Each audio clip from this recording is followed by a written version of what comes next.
vow of single life. Come, my Hippolyta, what cheer, my love. Demetrius and Aegeus, go along. I must employ you in some business against our nuptial, and confer with you of something nearly that concerns yourselves. With duty and desire we follow you.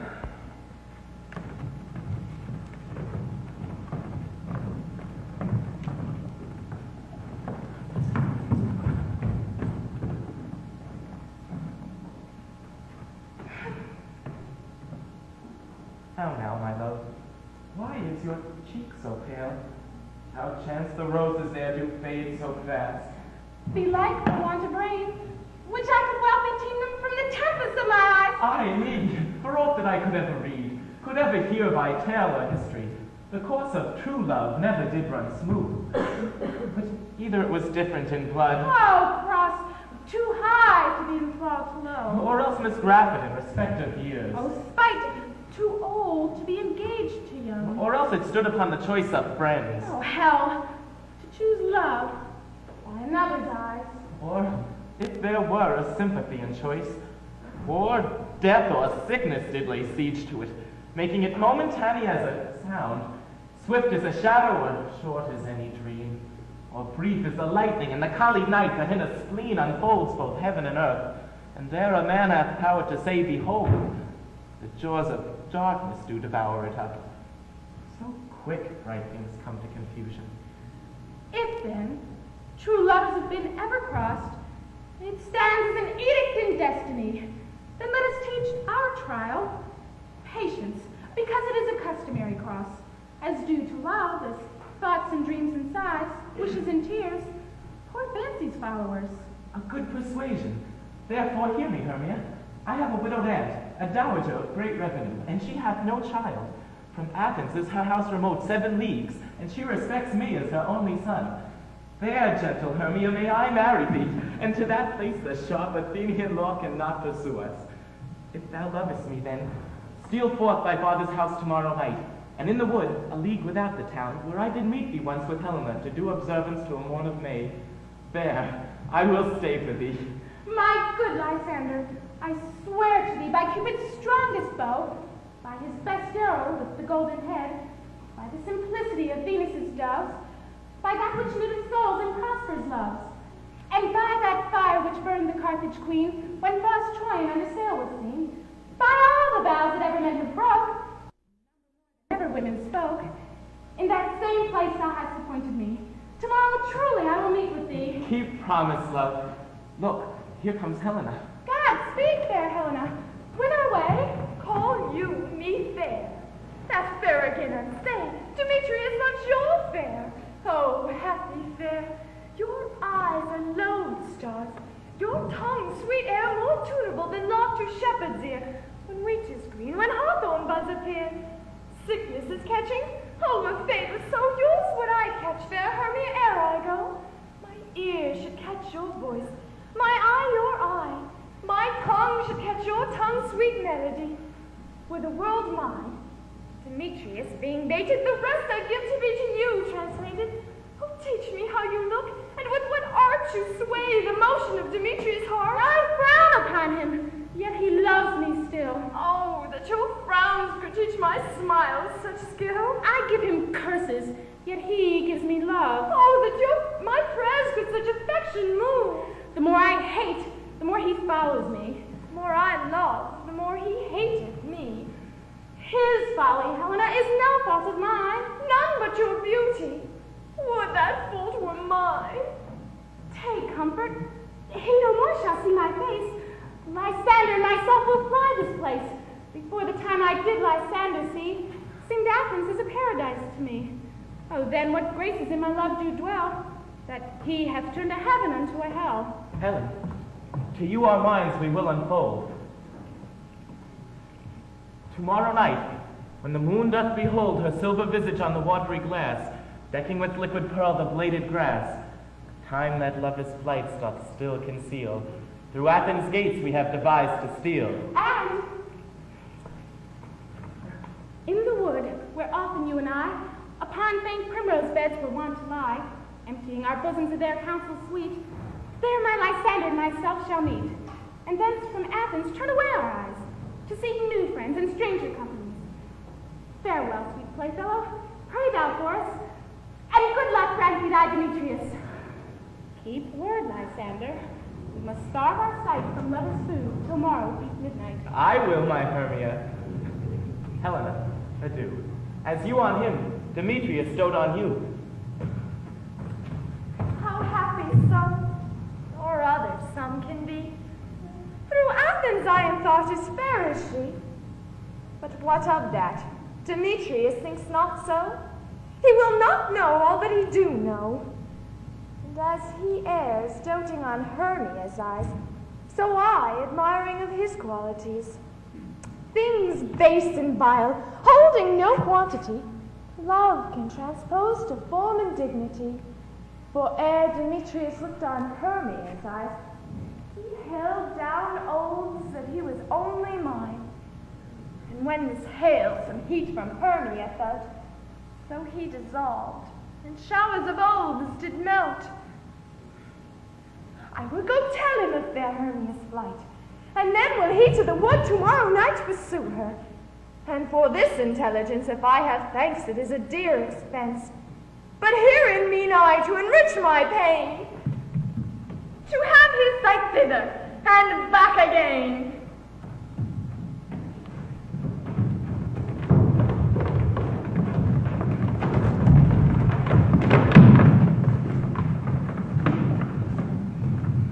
Is all our company here?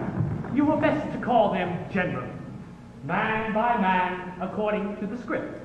Here is the scroll of every man's name, which is thought fit for all Athens to play in our interlude before the Duke and Duchess on his wedding day at night.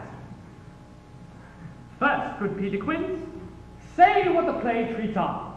Then read the names of your actors, and so grow to a point. Marry, our play is the most lamentable comedy and most cruel death of Pyramus and Thisbe. A very good piece of work, I assure you, and a very Now, good Peter Quince, call forth your actors by the scroll. Masters, spread yourselves. After as I call you, Nick Bottom the Weaver. Ready. Name what part I am for, and proceed. You, Bottom, are set down for Pyramus. Ah, Pyramus. What is Pyramus? A lover or a tyrant? A lover that kills himself, most gallant for love. That will ask for some tears in the true performing of it. If I do it, let the audience look, for there are. I will move storms. I will condole in some measure. To the rest. Yet, my chief humor is for a tyrant. I could play Hercules, Ray. or a part to tear a cat in, to make all split. The raging rocks and shivering shocks shall break the locks of prison gates, and Phoebus' car shall shine from far and make and mar the foolish fates. This was lofty. Now name the rest of the players. This is Hercules' bane, a tyrant's bane. Another is more condoling. Francis, flute the bellows, Mender. Here, Peter Quince. Flute, you must take Thisbe on you. What is Thisbe, a wandering knight? It is the lady that Pyramus must love. Nay, faith, let not me play a woman, for I have a beard coming in. That's all one. You shall play it in a mask and speak as small as you will. Let me play Thisbe. I'll speak in a monstrous little voice. Thisbe! Thisbe! Ah, Pyramus, my lover dear, my Thisbe dear, and lady dear. No, you must play Pyramus, and flute, you Thisbe. Well, proceed. Robin Starveling the tailor. Here, Peter Quince. Robin Starveling, you must play Thisby's mother. Tom Snout the tinker. Here, Peter Quince. You, Pyramus's father. Myself, Thisby's father. Snout the joiner. You, the lion's part. And I hope here is a play fitted. Have you the lion's part written?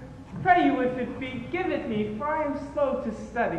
You may do it extempore, for it is nothing but roaring. Oh, let me play the lion too. I will roar that I will make any man's heart good to him. Roar!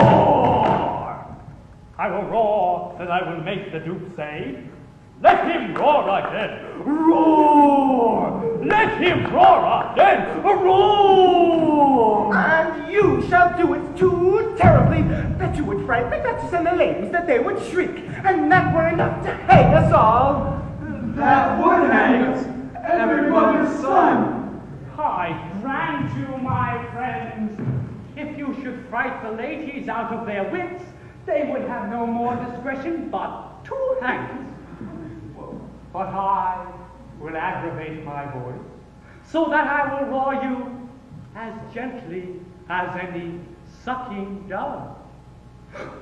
Roar. I will roar you, and for any nightingale. Roar. You can play no part but Pyramus. Pyramus is a sweet-faced man, a most proper man, as one shall see in a summer's day. A most gentle man-like man. Therefore you must needs play Pyramus. Well, I will undertake it. What beard were I best to play in? Why, what you will. I will discharge it in either your straw-colored beard, your orange-tawny beard, your purple and gray beard, or your French crown-colored beard, your perfect yellow. Some of your French crowns have no hair at all, and then you will play bare-faced. But, masters, here are your parts. Thisby.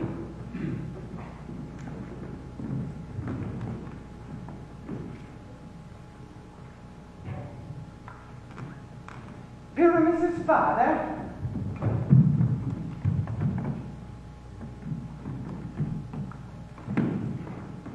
Thisby's mother.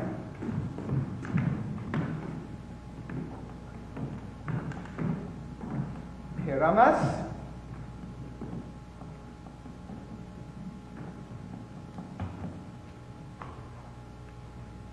Lion.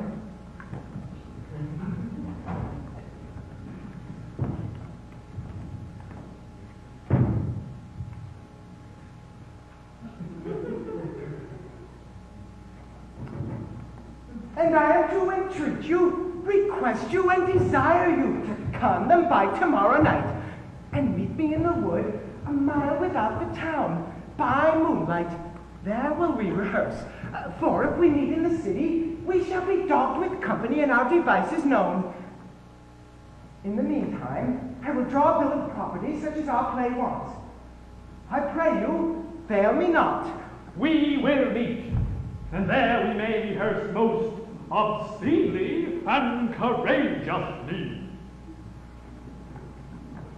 Take pains. Be perfect. Adieu.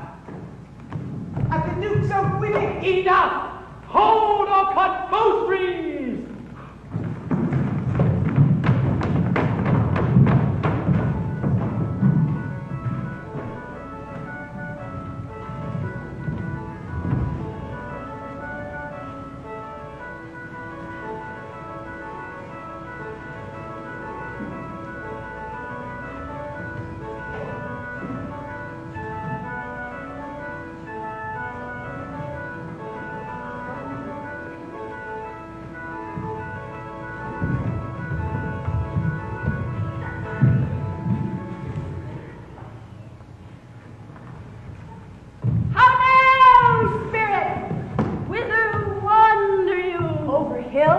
Over dale, through bush, through briar, over park, over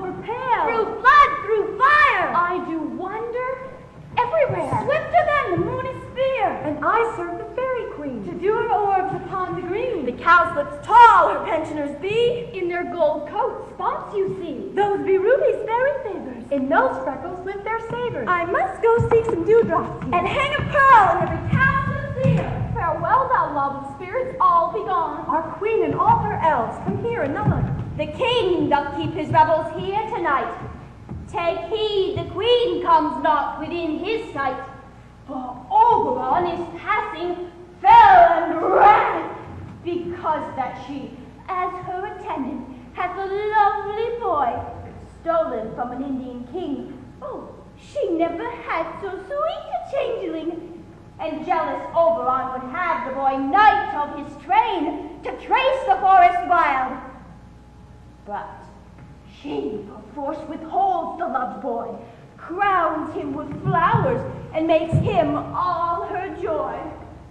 And now they never meet in grove or green, by fountain clear, or by sparkling starlight sheen. But they do swear that all their elves for fear creep into acorn cups and hide themselves there.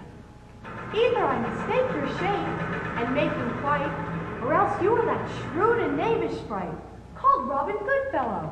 Are you not he that frights the maidens of the villagery, skim milk and sometimes labor in the kern, and bootless make the breathless housewife turn, And sometimes make the drink to bear no barm, mislead night wanderers laughing at their harm? Those that hobgoblins shall call you, and sweet Puck, you shall do their work, and they shall have good luck. Are not you thee? Thou speakest right. I am that merry wanderer of the night.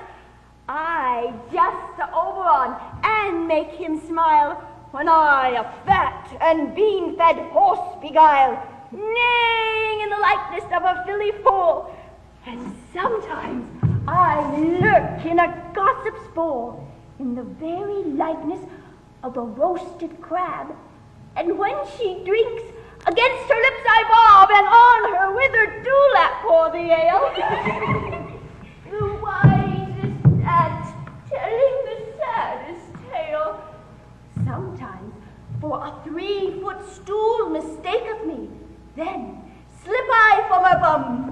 Down she topples, and terror cries, and falls into a cough. And then the whole choir hold their hips and laugh, and waxen in their mirth, knees, and swear that a merrier hour was ne'er wasted there. But make room, fairies. Here comes Oberon. And here my mistress. Would that he were gone.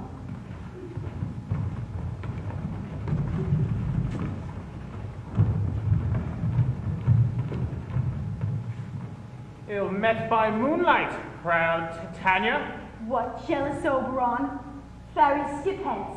I have forsworn his bedded company. Tarry, rash wanton. Am not I thy lord? Then I must be thy maid. But I know when thou hast stolen away from fairyland, and in the shape of Corin sat all day, playing on pipes of corn, and versing love to amorous Phillida. Why art thou here, come from the farthest steppe of India, but that, forsooth, the bouncing Amazon, your buskid mistress, and your warrior love, to Theseus must be wedded, and you come to give their bed joy and prosperity? How canst thou thus? For shame, Titania. Glance at my credit with Hippolyta, knowing I know thy love to Theseus. Didst thou not lead him through the glimmering night from Perigonia, whom he ravished, and make him with fair Agles break his faith with Ariadne and Antiopa? These are the forgeries of jealousy, and never since the midsummer spring met me on hill and dale, forest or mead, by paved fountain or by rushy brook, or in the beach margins of the sea, to dance our ringlets to the whistling wind. But with thy brawls thou hast disturbed our sport. No knight is now with him or carol blessed. Therefore the moon, the governess of floods, pale in her anger, washes all the air, that rheumatic diseases do abound. And through this distemperature, we see the seasons alter.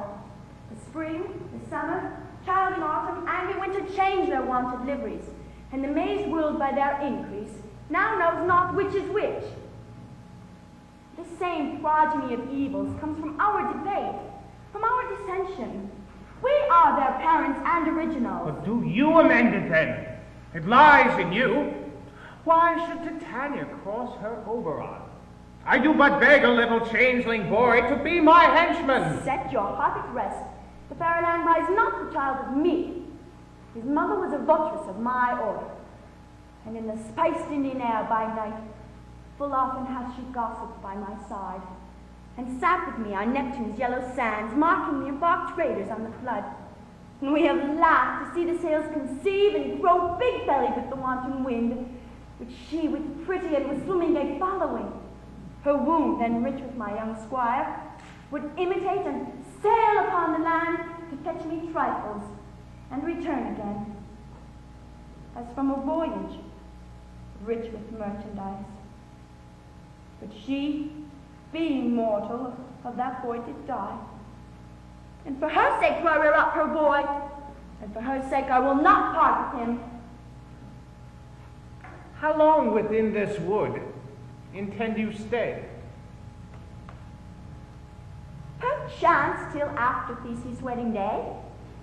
If you will patiently dance in our round and see our moonlight revel, go with us. If not, shun me, and I will spare your haunts. Give me that boy, and I will go with thee. Not for thy fairy kingdom. Fairies away. We shall try downright by longer stay.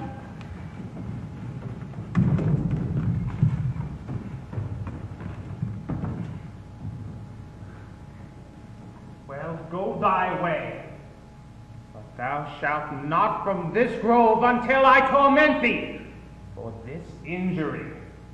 My gentle Puck, come hither.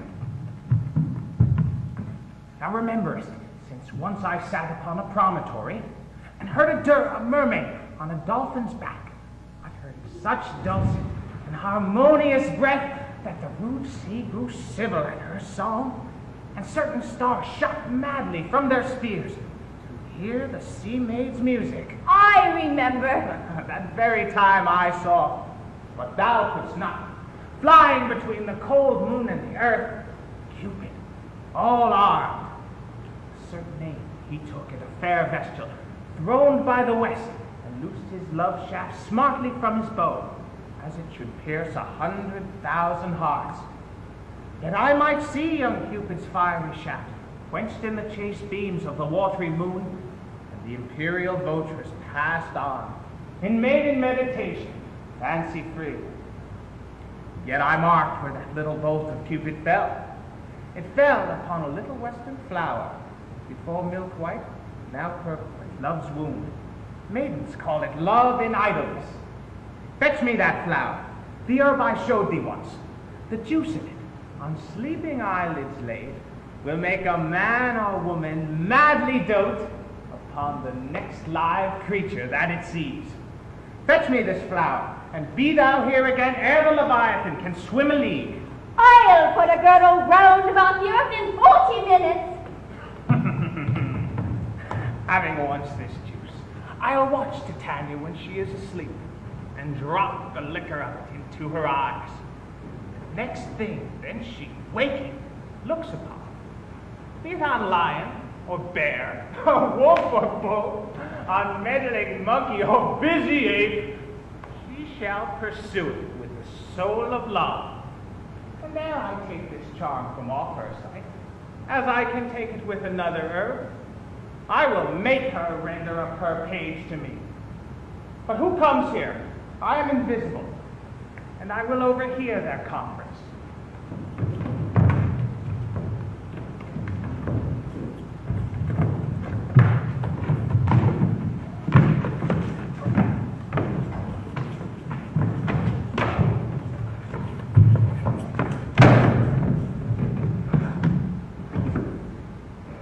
I love thee not, therefore pursue me not. Where is Lysander and fair Hermia? The one I'll slay, and the other slayeth me. Thou toldst me they were stolen unto this wood, and here am I, and wood within this wood, because I cannot meet my Hermia. Hence get thee gone, and follow me no more. Draw me, you hard-hearted adamant, and yet you draw not iron, for my heart is true as steel. Leave you your power to draw, and I shall have no power to follow you. Do I entice you? Do I speak you fair? Or rather, do I not, in plainest truth, tell you I do not, nor I cannot love you? And even for that do I love you the more. I am your spaniel, Demetrius, and the more you beat me, I will fawn on you. Use me but as your spaniel. Spurn me, strike me, neglect me, lose me, only give me leave, unworthy as I am to follow you.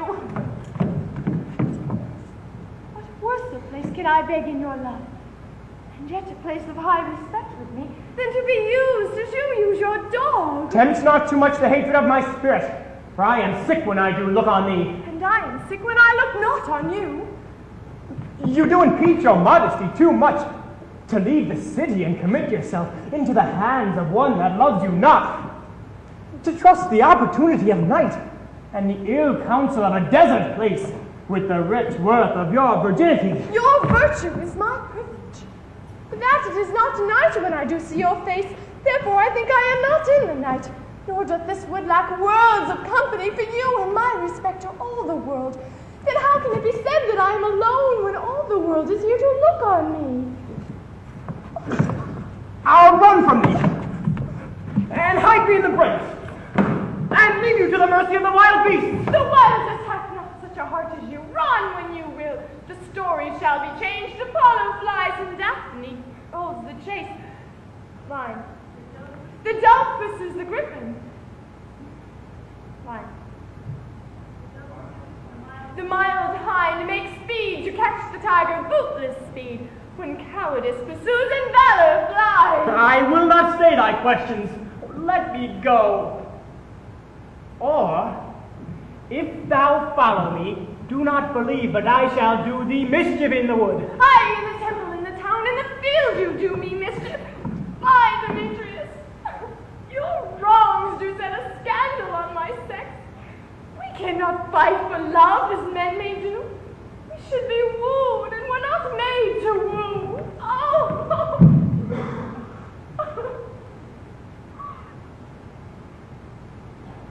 I'll follow thee, and make a heaven of hell, to die upon the hand I love so well. Fairly well, nymph. Ere he do leave this grove, ye shall fly him, and he shall seek thy love.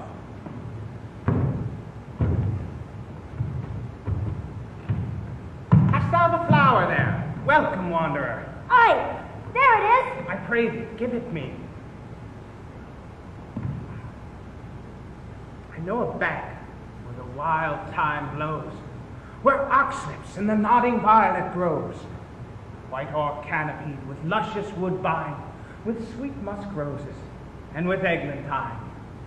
There sleeps Titania some time of night, lulled in these flowers with dances and delight. There the snake throws her enameled skin, weed wide enough to wrap a fairy in. And with the juice of this, I'll streak her eyes and make her full of hateful fantasies. Take thou some of it, and seek through this grove. A sweet Athenian lady is in love with a disdainful youth. Anoint his eyes, but do it when the next thing that he espies may be that lady. Thou shalt know the man by the Athenian garments he hath on. Effect it with some care, that he may prove more fond of her than she upon her love. And look thou meet me here ere the first cock crow. Fear not, my lord. Your servant shall do so.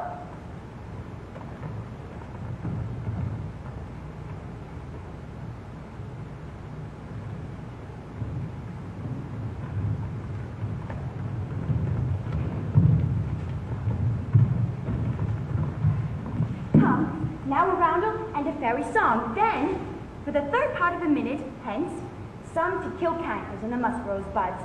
Some war with rarer mice for their leathern wings to make my small elves' coats. And some keep back the clamorous howl that nightly hoots and wonders of our quaint spirits.